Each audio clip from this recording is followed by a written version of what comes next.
we have to kind of ask ourselves, like, to what extent am I obligated to, to follow my parents' wishes? How broad is the mitzvah of kibbud av v'em? And he says only things that are directly connected to their welfare is something that you'd have to sort of engage in. Something that's not connected with their welfare, but it might indirectly upset them, is not something that you have to care about, right? This is The Dilemmas on Screen, a Jewish perspective podcast, where we take ambiguous moral situations in fictional popular movies and TV shows and analyze them from a Torah lens.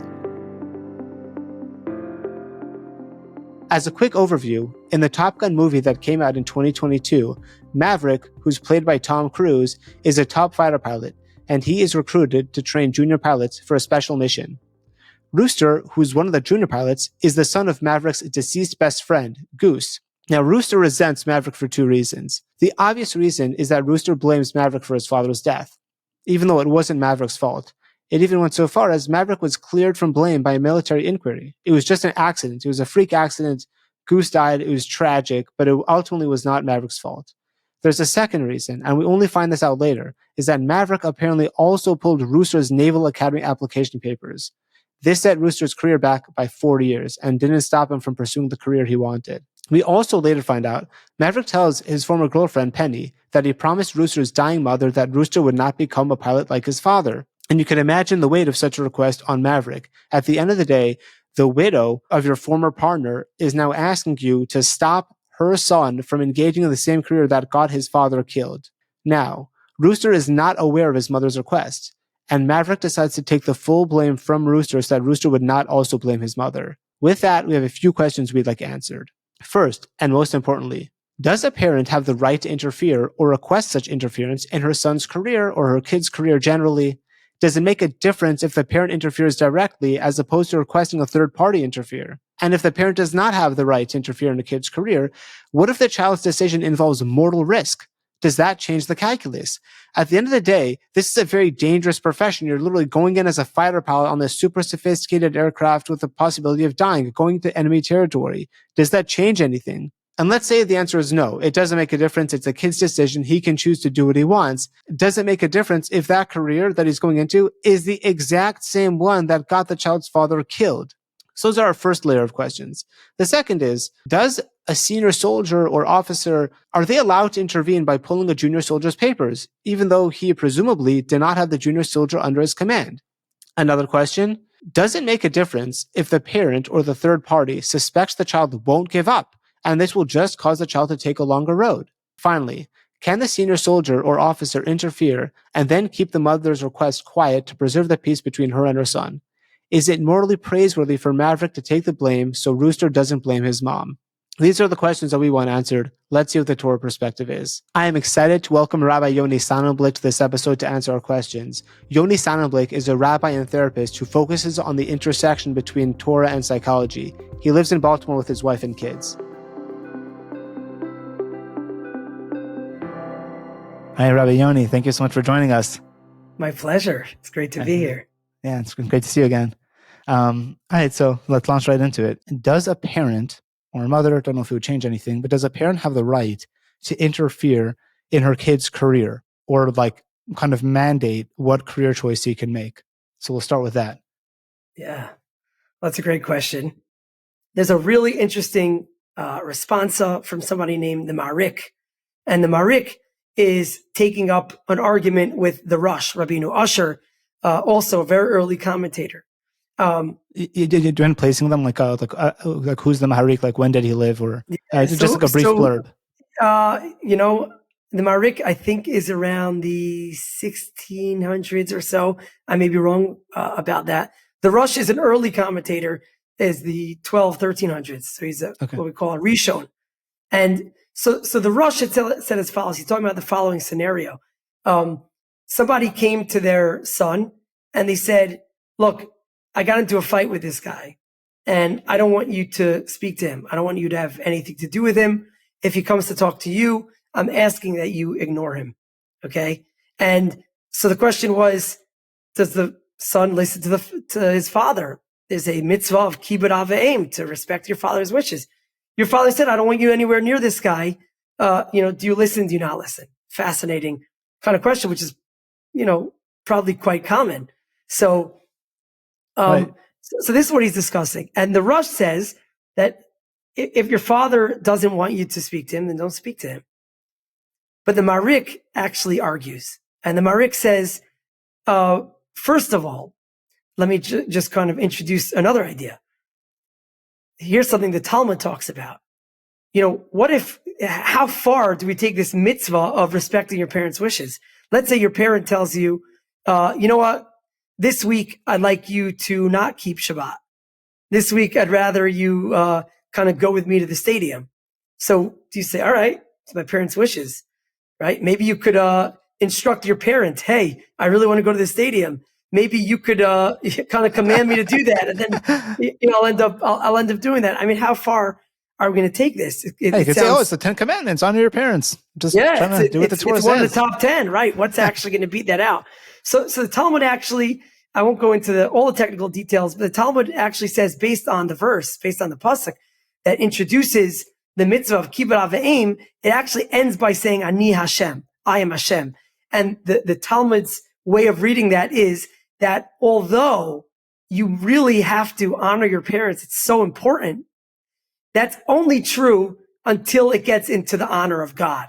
And so if it's getting in the way of a mitzvah, it's to ask you to perform a sin, that's where we say the parent no longer has any, respect from that child, and you have to listen to what God says. And so you don't drive to the stadium and you don't eat non-kosher or whatever it is that your parents is instructing you. So the Maverick says two things. Number one, he says, well, your parent seemingly is asking you to transgress a sin. Why? Because there's a mitzvah in the Torah, v'ahavta l'reacha kamocha. Specifically, especially if it's a Jew who's involved, v'ahavta l'reacha kamocha, you should love your friend like yourself. So if it's somebody else who's a member of the tribe, so we'd say he's basically asking you to hate somebody or to not interact with somebody. That person's not going to feel your love, right? If you kind of give him, the cold shoulder, that is not a fulfillment of v'ahavta l'reacha kamocha. So actually, that's kind of funny because I remember, I grew up hearing that a lot, like that verse. But speaking of the Ani Hashem, that's actually how v'ahavta l'reacha kamocha ends.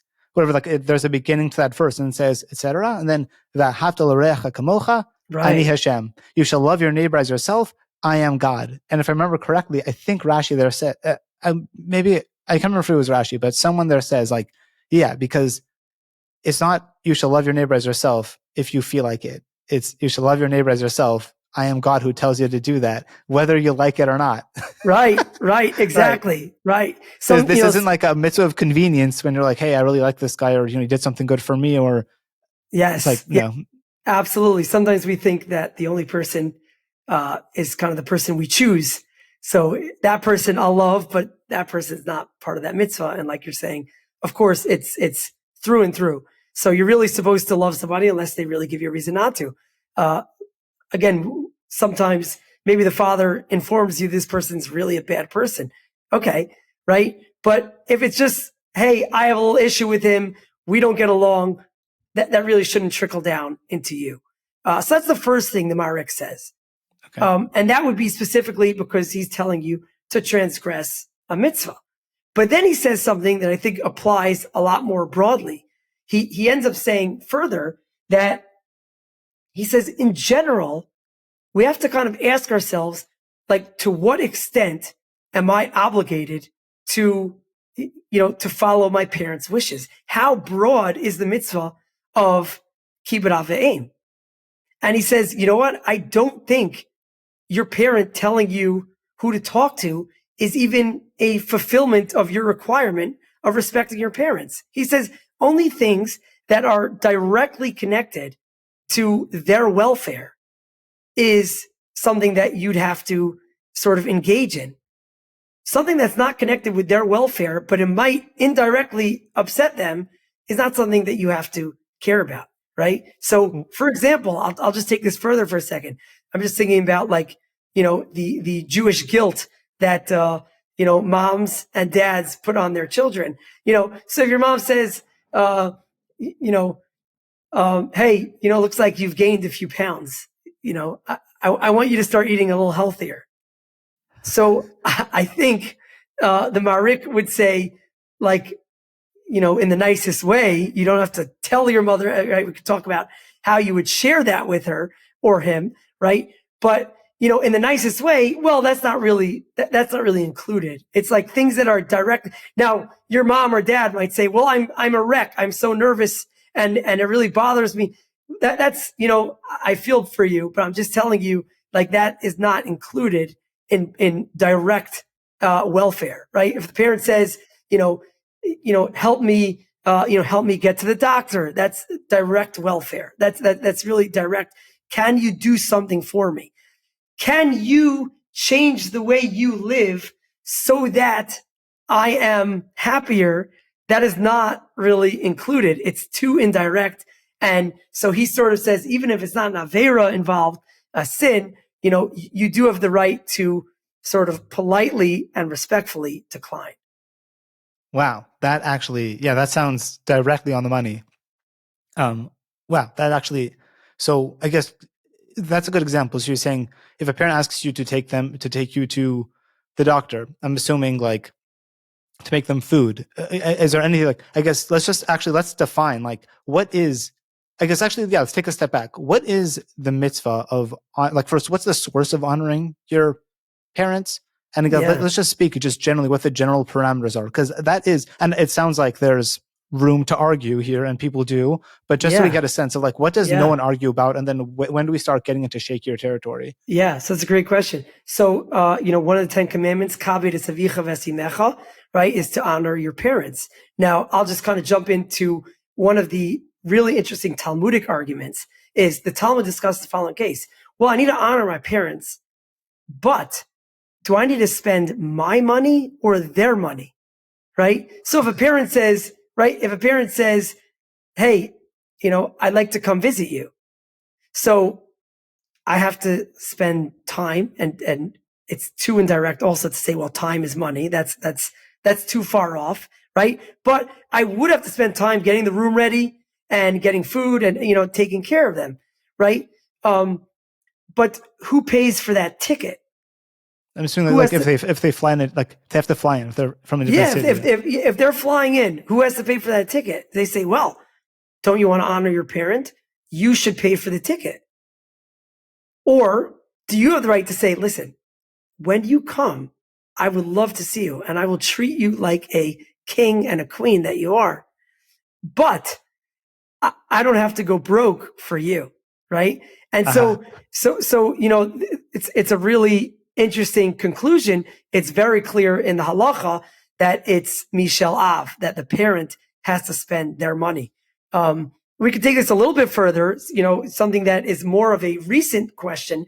Sometimes people are estranged from their parents, or they have... And so just to quickly interrupt, when you said, sure. I'm assuming that was just exaggeration. Like, you don't mean you don't have to go broke, but if it's just, you don't have to spend your own money, even if you have the money, right? Even if you have the money, you don't necessarily have to spend your money. Now, again, I'm not discouraging you from spending your money. If you have that money and you feel like your parent will appreciate it, and you like your parent appreciate it, and you have hakara tatov, you have such appreciation for everything they've done, of course, by all means, it's wonderful. It's beautiful. We can never repay our parents, just to be clear, right?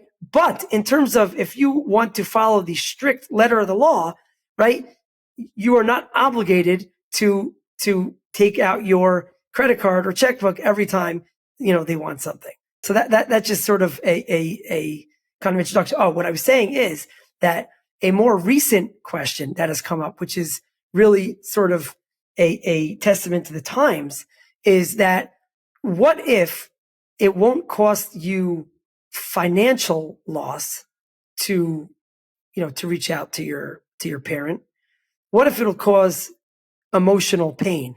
Unfortunately, sometimes people have had, a bad childhood, and they have a very rocky relationship with a parent, and they're wondering, okay, but I have a mitzvah. Do I have to, just engage because there's a mitzvah called kibbut ve'em.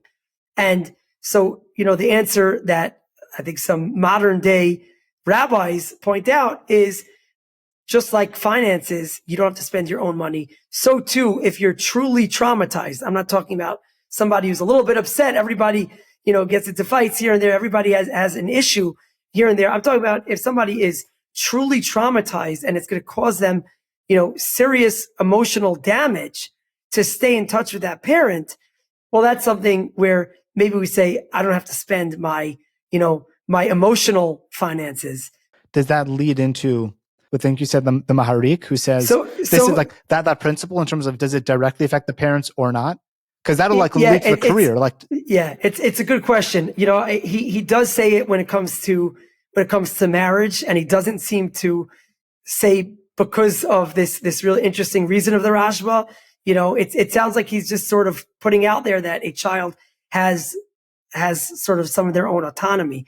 I'll just share one other thing is that, just something that has to be pointed out is that, of course, in Jewish law, there's a really interesting blessing that we say when a child, a bar mitzvah boy, becomes bar mitzvah when he turns 13. So when a child is generally standing up in front of the Torah, doing their bar mitzvah laning, their reading of the Torah, they say something, Baruch shepatrani me'on shel, which means, blessed are you, God, who exempts me from this child's punishments, which basically means until now, I have been fully responsible for this child. And if this child is not developing in the right way, it's on me.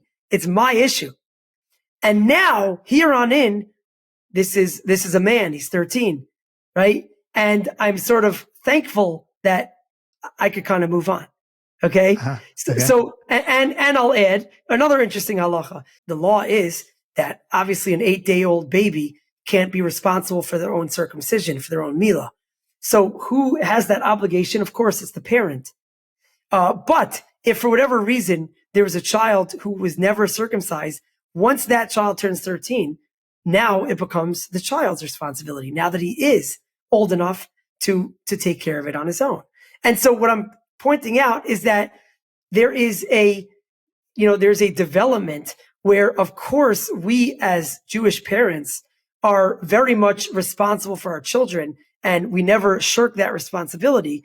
But there is supposed to be a progression where, as the child gets older and older, and this is reflected in halacha, I'm trying to have this child be able to sort of fly on their own and sort of do things on their own. My own kid has kids at different times. They ask me, could I, when they're young, could I cross the street by myself?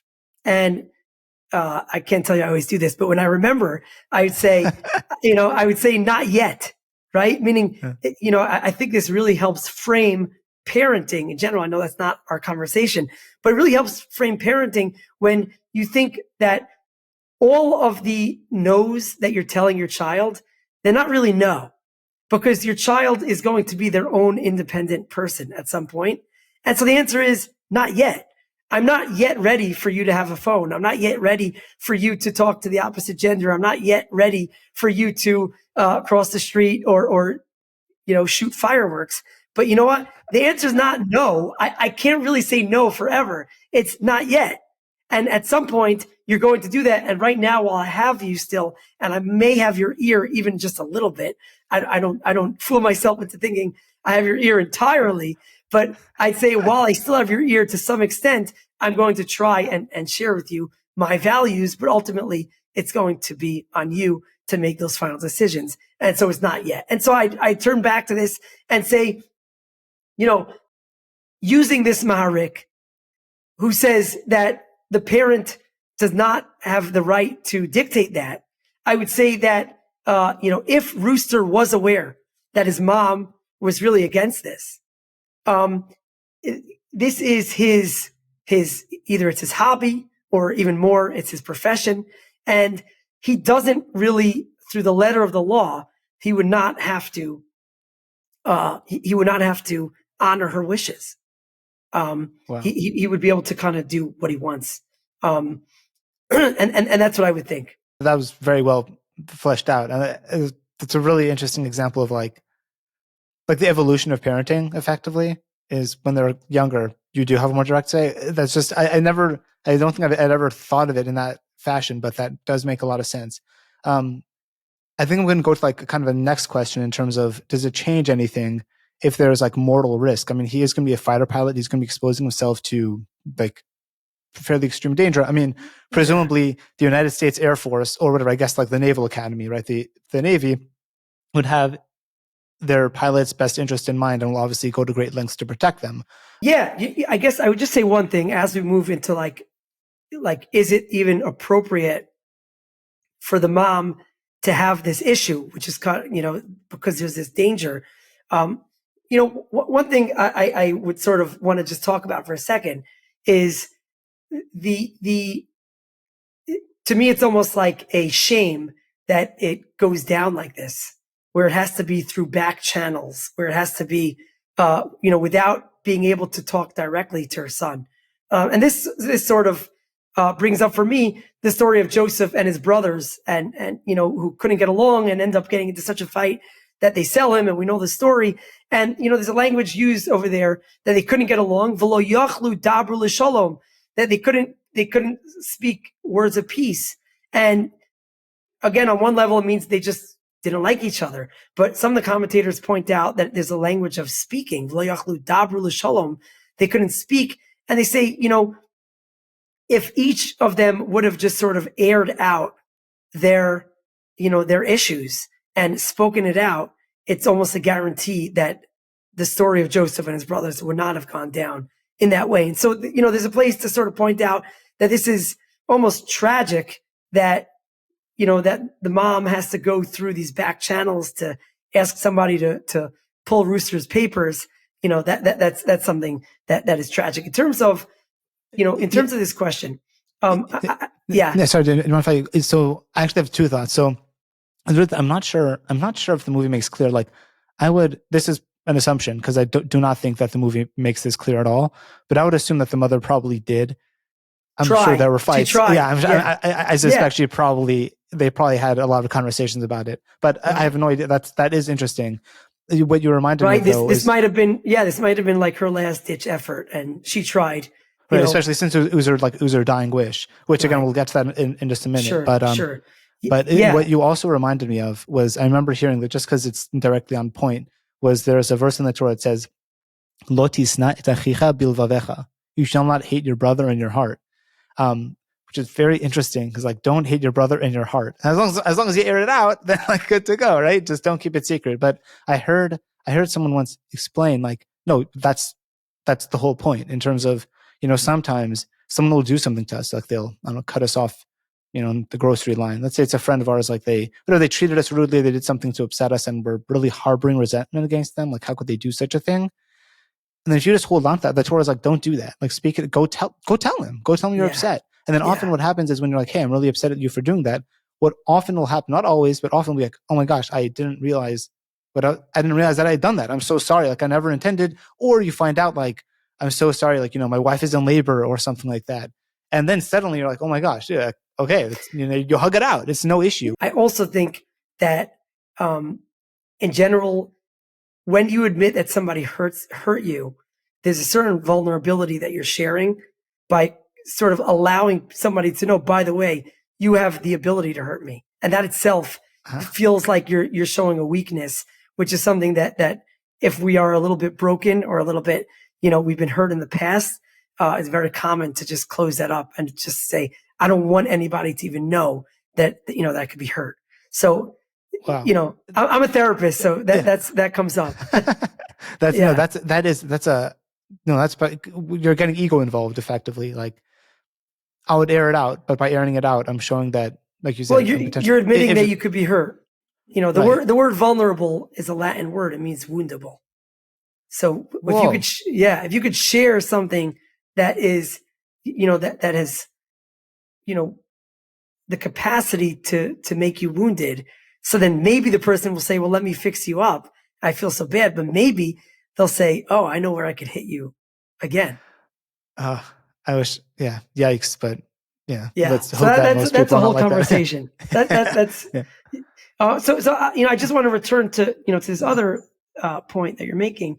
It is this is a dangerous situation, and again, not a rabbit hole we're going to jump down right now, but there are discussions in Jewish law about what level of danger you're allowed to put yourself in, and actually those standards change whether or not they're for a hobby or for your profession.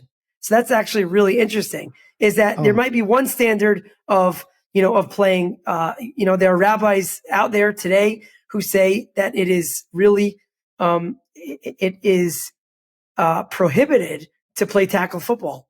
There are totally rabbis who say that would be really problematic because of the the prevalence of really serious injury that we're only learning about more and more today. But when it comes to your profession, so again, maybe if you'd be a professional football player, so then that might be a little bit different because there's a higher standard. You're allowed to take certain risks that you wouldn't otherwise take because it's for your profession. The Noda Yehuda lived in the 1600s, I believe, thereabouts, in Prague, and he discusses a case of somebody who is a hunter, and he basically says that to hunt for fun, he says, is really not a nice thing to do, and he says that's sort of what Esav, Jacob's brother Esau, that's what he did, and to kill an animal just for sport, he's not a big fan of that. But he says if you're hunting for your profession, even though there is certain danger involved in, I don't know, walking into the forest with a crossbow or whatever you have, it could be a dangerous situation. But he says for your profession, it'll be okay. And so, would he be allowed to do this if this was something that was like, I don't know. I saw recently that people on TikTok are they're going on the top of moving trains and they're jumping from part to part, and maybe they get more views. And that to me sounds like something that would be absolutely prohibited, not allowed. That's crazy, right? Being a fighter pilot, it doesn't have a high percentage of deaths. It has a high percentage of deaths compared to accountants, compared to paper cuts, stuff like that. So comparatively, there's, it's dangerous, but in terms of, numbers of fighter pilots, it's not a high percentage. And so I don't think that would be something that would be, that would be prohibited. Okay. And then I guess kind of like following, and that makes sense.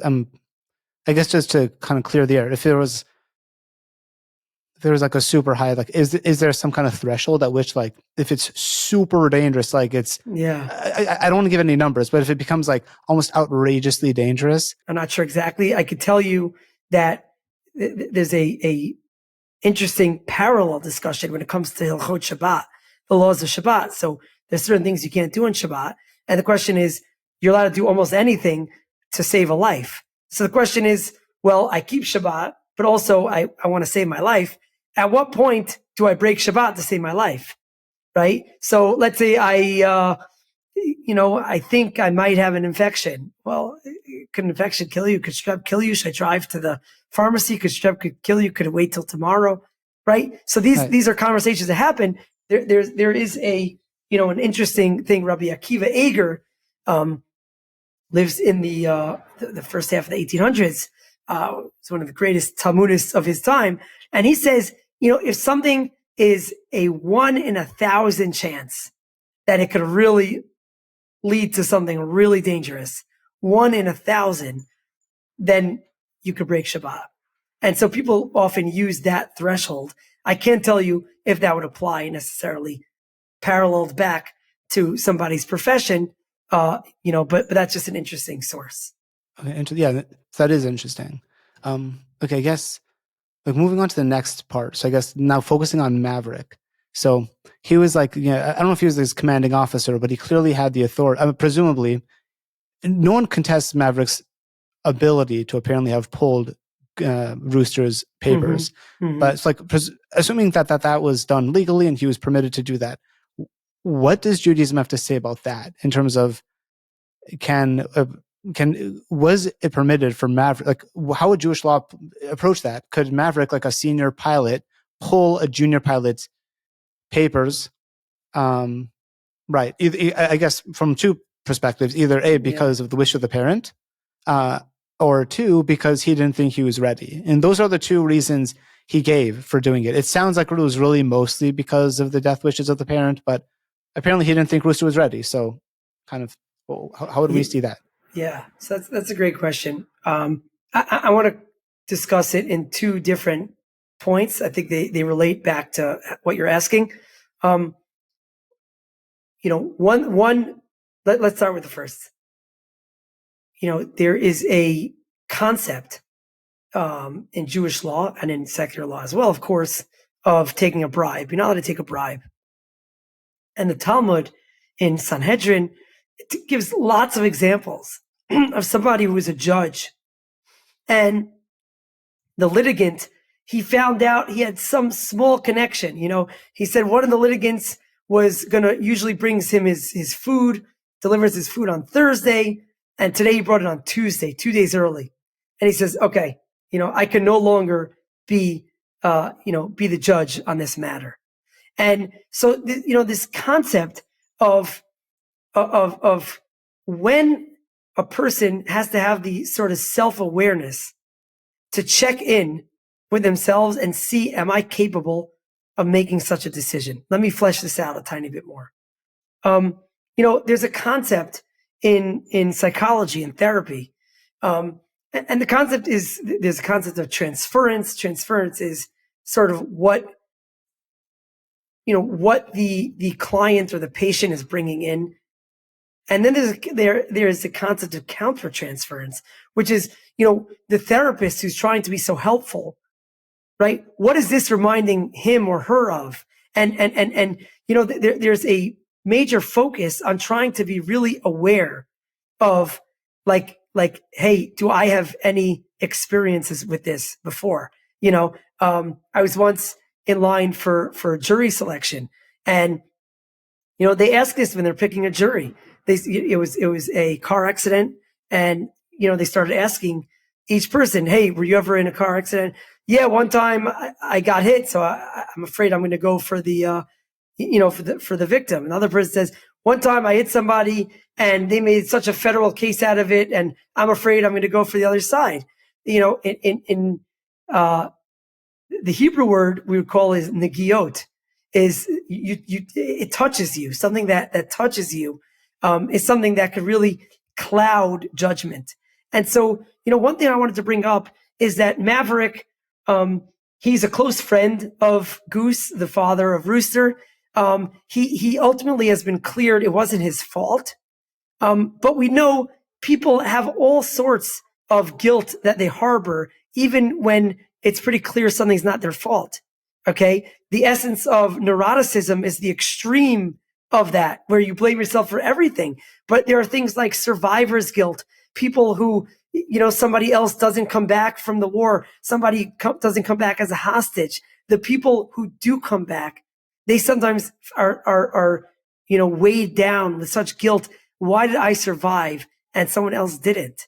And so, what I'd like to explore is that, whether or not Maverick had the right to do this, I want to almost leave to the side for a second. What I think is a very powerful question to me is, should Maverick be making such a decision on his own? I don't know if we find anywhere where he is reaching out to his own mentor, making sure that he's really thinking this through clearly. And perhaps there's an aspect of, I just feel so guilty. I got to listen to, what the mom wanted, at the expense of Rooster and his career and his profession. And so, the first thing I want to point out is just that, I find it somewhat inappropriate and not self-aware to make that decision on his own. That is really like an excellent point. That I was not anticipating going there, but that's, you're approached by the widow of the person who you were kind of responsible. And again, he was cleared of guilt. It was not his fault. It was an accident, and Goose died. Now you're approached by the wish of this dying widow. He's clearly personally invested. Like, clouded. Your judgment is clouded. It's like, oh, well, I didn't think he was ready. That's a very convenient conclusion to reach, isn't it, Maverick? Yeah, I think the whole sort of study of Musar, of character refinement, that is like a hallmark of Jewish study, is like a huge percentage of that is recognizing, there are full books written about this, through Torah sources, of sort of recognizing what is it that's actually going on deep down. I'll give you one example, just something that I remember reading. There's a Musar work, a character refinement work. It's called Divrei Yoshua, written by someone in the 1800s, a student of Rabbi Israel Salanter, who was one of the kind of, I'd say, I don't know if you want to call it founders, but really talks a lot about the subconscious and trying to get in touch with it. And he said, this rabbi says, when you are trying to fix a character trait, you got to figure out where is it coming from before you try to fix it. Otherwise, you might be led down the wrong path. And he gives the following example. He says, let's say somebody comes home, a traditional family, the man has been out working and the wife is home and she cooks him a meal. And he comes home at 6:00, and he comes home every day at 6:00, and the food's not ready. And, it's not ready till 6:30, and he waits, and then he just explodes. Right? And I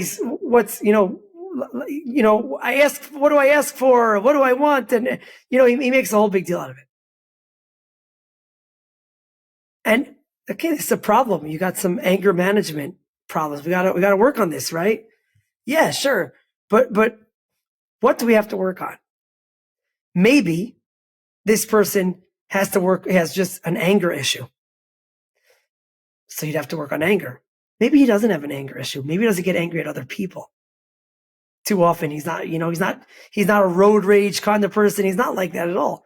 Maybe he has an issue with respect for his wife. He doesn't, maybe he has an issue with hakarat hatov, recognizing all the good that somebody did, and he's just sort of falls short in that regard, and he needs to work on that. He doesn't work on his anger. Maybe he gets hangry. You know what hangry is? When you're hungry and you get angry, right? Maybe what we might call that he has an issue with his appetite for desire. Maybe he has a desire issue, and he just gets all worked up only then. He doesn't have an anger issue. And so the point is, let's look into the depth of what is the root of this issue, and let's become self-aware. And then we could say, here's what I need to work on, because I know getting angry at my wife for being a half hour late when she's busy with 1,000 other things, that's not appropriate at all. And so, there are entire works that talk about just, self-awareness. And, to me, Rooster, Maverick, right? He did not attend his yeshiva Musar Seder. He did not. He was getting a coffee when they were studying Musar, right? Because you have to be aware that's an issue. And so, right. so that's one piece that I would have liked him to ask somebody else. I do want to discuss, we can speak about this briefly, but was it, because I think we're sympathetic to the fact that Maverick didn't want to tell Rooster that this was Rooster's mom's wish, right? Maverick says, because Rooster's going to be mad. I'd rather him be mad at me than be mad at his mom. That makes total sense. But in terms of, is such a thing permitted? Like, you're kind of lying or withholding the truth. Is that a Jewish value? Yeah. So that's a great question. And there are many sources, and I think someone has to be careful about this, because how far do you take it? Right. But there are many sources. The most famous one is a song that we sing, Kala Nova Chasudav, right? Is that there's a famous debate between Beit Shammai and Beit Hillel about, if the groom sees, he's there with his new wife, his bride, and, he turns to somebody and says, what do you think of her? Right? So one of the rabbis says, well, you got to be honest. You got to say, if you think she's pretty, then say she's pretty. If you don't think so, then say not, Does it say she's not pretty, or just don't say anything at all? Or don't say anything, right? Okay. But you can't lie. Basically, you can't lie. And that's a very rigid interpretation of lying, obviously. But the way we rule is like Beit Hillel, who says, Kala Noava Chasudav, which means she is so beautiful. She looks amazing. She's incredible, right? Never mind that you can't look at her, right? But she looks incredible. And so, there are many sources like this that for the sake of peace, there's definitely a place, to allow for bending the truth. And again, I go to my previous point that as you bend the truth, you should not feel, oh, this is so much fun, I get to bend the truth. That's I like that. Rabbi Sonnenblick, this was great. Thank you so much for this is great for me. Us. Thank you. Ophir, you're doing great stuff. Great to see you. Keep up the great work. And thank you so much. Thank you for tuning in to the Dilemmas on Screen, a Jewish Perspective podcast. If you enjoyed this episode, please subscribe. If you have any suggestions for a moral dilemma you'd like analyzed, feel free to send it over. Thanks again, and see you next time.